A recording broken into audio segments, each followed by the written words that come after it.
नमस्कार, आप देख रहे हैं आरपी भारत। मैं हूं आपके साथ अंशु शर्मा। खबरों की शुरुआत करते हैं। शहर के नारायण पैलेस में 7 दिवसीय श्रीमद् भागवत कथा का आयोजन किया जा रहा है। कलश यात्रा के पश्चात ये आयोजन चल रहा है। इस आयोजन में श्रीमद् भागवत की सरस प्रवक्ता ब्रज रसिका साध्वी अंजू देवी जी हैं। भारी संख्या में महिला व पुरुष इस आयोजन में शामिल हो रहे हैं। साध्वी अंजू देवी ने कहा कि श्रीमद् भागवत की कथा भगवान की प्राप्ति कराने वाली है। ये कथा मृत्यु के भय को दूर करके भगवान की ओर आगे बढ़ाती है और भक्ति के साथ साथ हमारे ज्ञान वैराग्य को बल देती है। श्रीमद् भागवत की कथा 7 दिन का एक ऐसा आयोजन है जिसमें 7 सोपान हैं, जिनके माध्यम से एक एक करके हम प्रत्येक सोपान पर बढ़ते जाते हैं। अंत में अपने जीवन का लक्ष्य जान जाते हैं। श्रीमद् भागवत में भक्तों की ऐसी दिव्य कथाएं हैं जिनको सुनकर हृदय में भक्ति का उदय होता है और साथ ही साथ मनुष्य के जीवन में सुधार होता है। वो मनुष्य अपना जीवन तभी पूर्ण कर सकता है जब वो भगवान की भक्ति करेगा। प्रेस वार्ता को संबोधित करते हुए संयोजक वीरेंद्र कुमार ने कहा कि श्रीमद् भागवत कथा सुनना और सुनाना दोनों ही मुक्तिदायी है तथा आत्मा को मुक्ति का मार्ग दिखाती है। भागवत पुराण को मुक्ति ग्रंथ कहा गया। इसके लिए अपने पितरों की शांति के लिए इसे हर किसी को आयोजित कराना चाहिए। इसके अलावा रोग, शोक, पारिवारिक अशांति दूर करने, आर्थिक समृद्धि तथा खुशहाली के लिए इसका आयोजन किया गया। सोपान प्रसाद बिहारी ने कहा कि श्रीमद् भागवत कथा जीवन चक्र से जुड़े प्राणियों को उनकी वास्तविक पहचान करता है, आत्मा को अपनी स्वयं की अनुभूति से जोड़ता है तथा सांसारिक दुख, लोभ, मोह, क्षुधा जैसी तमाम प्रकार की भावनाओं के बंधन से मुक्त करते हुए नश्वर ईश्वर तथा उसी का एक अंश आत्मा को साक्षात्कार कराता है।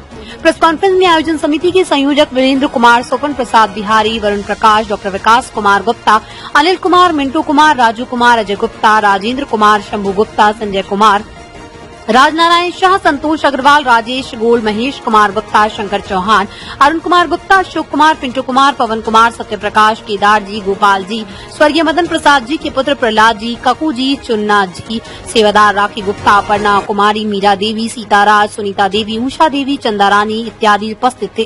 छपरा से मनोरंजन पाठक की रिपोर्ट। नारायण पैलेस में श्रीमद् भागवत गीता का पाठ हो रहा है और हमारी छपरा की समस्त जनता से यही निवेदन है कि आइए, भगवान को याद करने का समय थोड़ा कम मिलता है हम लोगों को और जो भी समय मिल रहा है वो अगर भगवान की भक्ति में हम बिता दें तो इससे बढ़कर और क्या हो सकता है।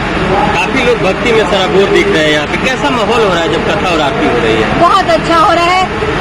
एक बात आपको बताऊं कि जब गीत यहाँ पे शुरू हो रहा है तो जो महिलाएं नाचने लग रही हैं तो उसमें ये कहीं नहीं आ रहा है कि मतलब एक होता है ना कि ओपन में नाचना थोड़ा हमें सोचना पड़ता है। भक्ति में सब लीन हो जा रही है, एकदम लीन हो जा रही है।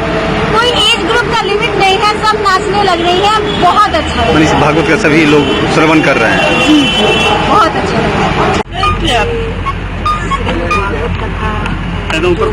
मत कीजिए, बात में है मंगलमय स्वरूप है और ये पवित्र विषय लेकर हम यहाँ छपरा में आए और सभी भक्तों से यही आग्रह है कि अपने जीवन में श्रीमद् भागवत कथा को ग्रहण करें, जिससे हमारे मन का भय समाप्त हो।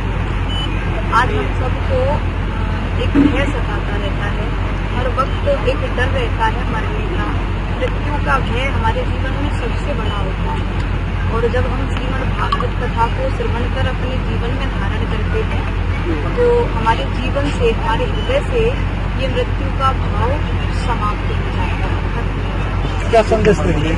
अब यही संदेश देंगे कि ये कथा बड़ी कल्याणकारी है और सभी भक्त इस कथा को सुने, अपने पूर्वज पितरों को हृदय में बिठा के जिनका योनि से भी उद्धार हो जाए। कितने दिन का आयोजन? सनातन धर्म के लिए क्या आप कहना चाहेंगे? श्रीमद् भागवत कथा के आयोजन विशाल और ये आयोजन के लिए कराया जा रहा है और उसमें प्रवचन चलेगा, भागवत कथा का प्रवचन होगा जो अमृत वर्षा हो रही है पूरे छपरा वासियों के लिए हो रही है और पूरे छपरा को सुंदर बनाने के लिए, लोग को जगाने के लिए और हिंदू धर्म में जो हमारी परंपरा चली आ रही है, जो संस्कार हमारा चला आ रहा है उसको जीवित रखने के लिए भागवत कथा हर मनुष्य के लिए हमारे धर्म और 7 दिवसीय लगा हुआ है जिसमें 16 तारीख को